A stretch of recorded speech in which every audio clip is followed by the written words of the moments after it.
गरीबों को नहीं मिली जितनी सरकार ने दी है।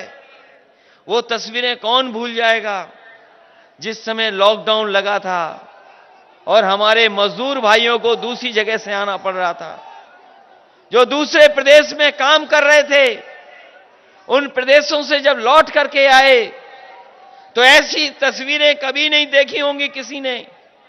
जब हमारे देश का बंटवारा हुआ तब भी ऐसा नहीं हुआ, लेकिन भारतीय जनता पार्टी की सरकार ने बैरिकेडिंग लगा दी और किसी भी मजदूर भाई को उत्तर प्रदेश में घुसने नहीं दिया। न जाने कितने दिन वो सीमा पर खड़े रहे, जहां पर गाय बांधी जाती थी, गौशाला थी, खाली मैदान था, वहां हमारे मजदूर भाइयों को रख दिया। भूखे प्यासे, बिना नहाए, बिना पानी के हफ्तों हफ्तों हमारे मजदूर भाई रहे, और तब रहे जब सरकार के पास सब कुछ था। अगर चाहती सरकार तो हमारे मजदूर भाइयों को पैदल नहीं चलना पड़ता। हमारी सरकार होती तो एक भी मजदूर पैदल नहीं चलता, हमें बस लगानी पड़ती, सरकारी गाड़ियां लगानी पड़ती, चाहे डीएम की गाड़ी से भेजना पड़ता तो उन गाड़ियों से भेज करके अपने मजदूरों को घर और गांव पहुंचा देते।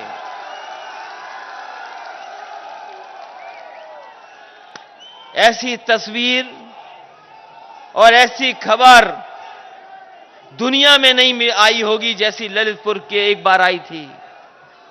उसी समय पर, लॉकडाउन के समय पर, एक गर्भवती मां जो चली थी महाराष्ट्र से, पैदल चलते चलते आई और यहीं ललितपुर की सीमा पर उसके बेटी पैदा हुई, लेकिन इस सरकार ने कुछ नहीं सुनवाई की। वो मां 2-3 घंटे वहां रही, उसके बाद अपनी बच्ची को लेकर के अपने गांव पहुंच गई। कोई मदद नहीं पहुंची। जब खबर मैंने पढ़ी अखबारों में तो मैंने समाजवादी पार्टी के नेताओं को उसके घर पर भेजा, और घर पर भेज करके मैंने कहा ये दूर से चल करके आई होगी, हो सकता है इसके परिवार के पास कुछ ना हो, उसका वही गरीब घर, वही टूटा फूटा घर पॉलिथीन से ढका हुआ था। कोई मदद नहीं पहुंची सरकार की तरफ से। अगर किसी ने उस मां की मदद की थी तो वो समाजवादी लोगों ने मदद की और 1 लाख रुपए उस परिवार को पहुंचाने का काम किया। केवल मां की मदद नहीं, बल्कि जितने मजदूर हमारे गांव नहीं पहुंच पाए और घर परिवार से नहीं मिल पाए, बीच में ही उनकी जान चली गई, अगर किसी ने मदद की थी 1-1 लाख रुपए की, तो समाजवादी पार्टी ने मदद करने का काम किया था। ये बात मैं इसलिए बता रहा हूं, ये बातें मैं इसलिए बता रहा हूं कि बहुत सत्ता में बैठे लोग कहते हैं परिवारवाद, परिवार परिवार।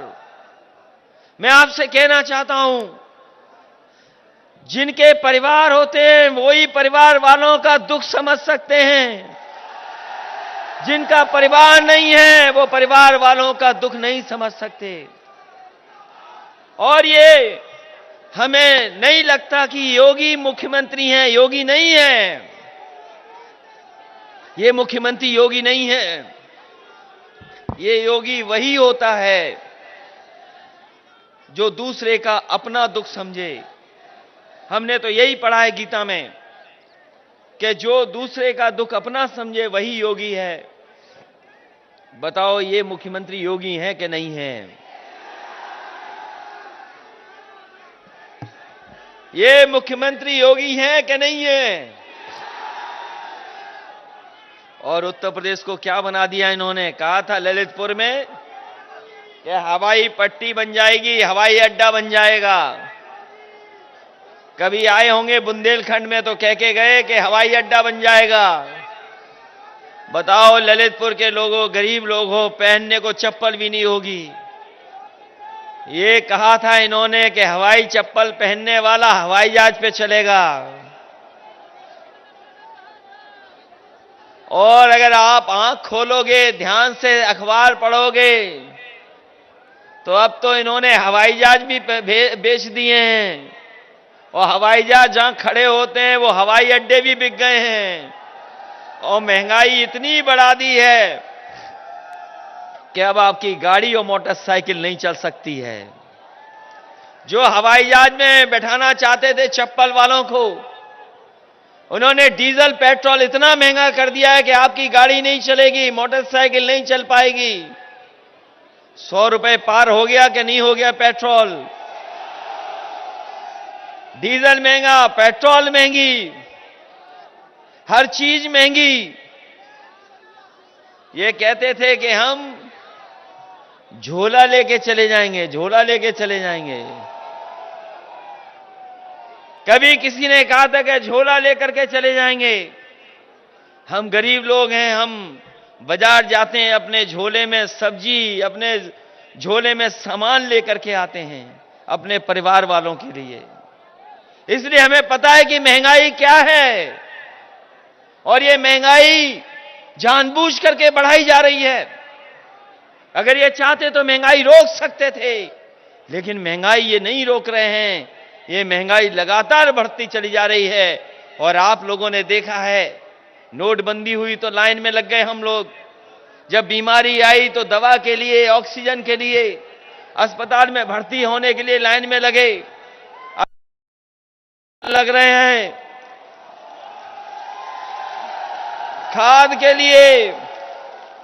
ये पता नहीं कैसे भाजपा के लोग हैं, कोई फैसला लेते हैं उसमें लाइन में लगना पड़ता है, लाइन में लगना पड़ता है, लंबी लंबी लाइनों में।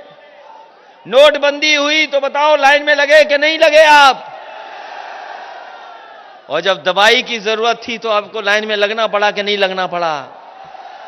और आपको ऑक्सीजन और दवाई और बिस्तर के लिए लाइन में अस्पतालों में लगना पड़ा कि नहीं लगना पड़ा?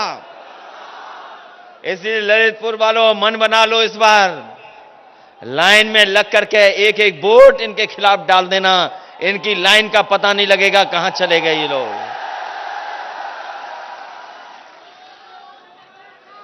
बताओ, लाइन में लग करके वोट डालोगे कि नहीं डालोगे?